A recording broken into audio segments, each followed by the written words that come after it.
to have you here today. Appreciate you taking the time. Tell us a little bit about the dramatic effect through both diabetes and moving into kidney failure, renal disease, preventing dialysis, even your remarkable success in having some people come off of dialysis and using ProArgi-9 Plus and the other products. Well, this has been one of the major things that I was doing, and I never understood it. Back in the period in 1990 to 1996, we were seeing a lot of people who were well into their diabetes, well into their kidney failure, and we were being involved with them. And I didn't realize what I was doing, and I really wasn't able, because I had no database and anything to follow it very well. But one of the financial people that I had hired from Boston to come and work with a company I had set up then got all done, and we were losing our funding from Abbott Laboratories. They weren't going to fund us anymore. And he said, you know, the most remarkable thing that you have done is that you've seen everybody, they come in with kidney failures and they don't progress. And he said, I just scanned the data and looking it over, if somebody has a creatinine of 2, they never get worse. And you know, this is the most remarkable thing. This was echoed when the Office of the Treasury just called us not too long ago to say, you know, what is it you do? I mean, do you have a magic sauce of some sort? Do you have a secret? Will we ever be able to know the secret? I said, secret? My God, I'm traveling all over the place. What's secret about this? Yeah. And I'm going to do it on TV, too, and so forth. I was just saying, you know, that you got to realize the physiology of this. And a lot of physicians learn something, and this is very true. A lot of physicians learn something in medical school, and they'll never relearn it again. I wish I could say something different. I wish I could be prouder of my compadres, but I just get so upset when they say, I've never heard of that. I feel like I'm getting a stroke. Because what you have to realize is that the kidney is nothing more than a ball of little tiny microscopic vessels. That's all. It's in a nice carrying case, if you will. And it processes 25% of all your blood flow every minute. And so that's what it's doing, cleaning house. This is really important. But if you have diabetes, these small vessels, the hallmark of diabetes, get very small, they get very narrow, and they begin having big round scars around it, and it's going down, down, down, down, and be really small. Now, the people who are trained in nephrology, which is kidney specialty, have had, like I believed, you can't change a scar. It can't be something different. And you have something like in the arteries, when it's bad, it'll never be good again. Well, of course, we said 3 or 4 times already today, that's not true. You can reverse it.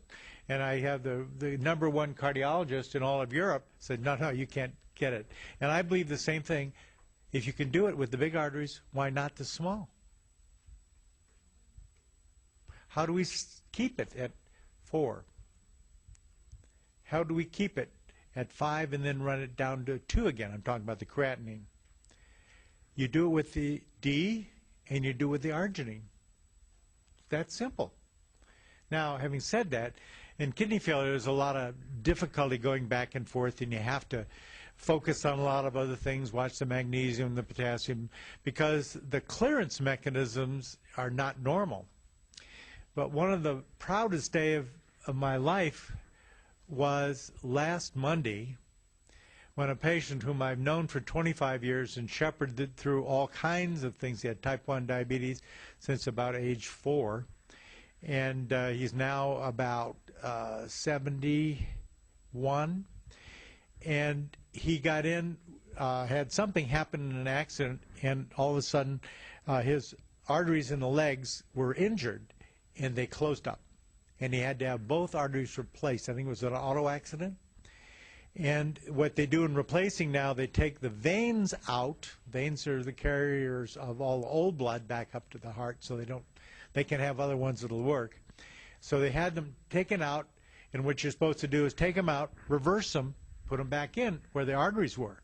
They've got the lining for blood flow and everything else, and they work beautifully. But Stanford put them in backwards.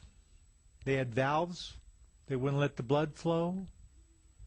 His legs were dying in about 35 minutes after the operation. They couldn't figure out what went wrong. It was weeks before they found out their mistake. And by that time, his creatinine was 1 when he went in, was 5. 5 in universal, talking to nephrologists, saying, you cannot return it. It cannot be normal again. You have to take the kidneys out, give him new ones, and dialysis until you need to do this. I've never done that. And this guy was a real test. So it happened that as a good, really good young nephrologist at Stanford says, we'll get you off dialysis, but we got to do it for now. You got too much junk floating around. And he looked at him and he said, you really mean that? He said, yeah, I do. How long? He said, about 6 weeks. Oh, my word. So he toddles in the other day, and I say, how's your creatinine? I know you had it measured last Friday. He says, it's 3. And he said, I have had my last dialysis. He's got on my program to get everything in play from his standpoint. It'll be really good so you don't have to be on dialysis anymore. But what I see is what this nephrologist told me is he said, we need the two of us. You understand how to use the arginine and the D. I understand how to do all the other little funny things we do. But between us, we're taking people off dialysis. So that was with arginine and the D that enabled that to happen, despite the medical mistake in the surgery. That's exactly it. So your experience has been that because the kidneys and other vital organs are primarily made up of blood vessels, capillaries, etc., that the arginine and the D restore the health to the cardiovascular system in such a dramatic way. And then if there's inflammation of any type, like pulmonary hypertension or chronic illness, then the Mistica would help build the immune system and help the body fight off that, as well as cancers. And then going on to the core greens to alkaline the body and the body chemistry so that the body would be more receptive to what the arginine, the Mistica, and the D3 was bringing to each cell. That's exactly right. And there's one more thing you all must understand. This guy is fantastic. I give my doctor speak, and I'm just floored at the success we have. He listens and he understands it all, and he says it so you can understand it. Thank you. Thank you.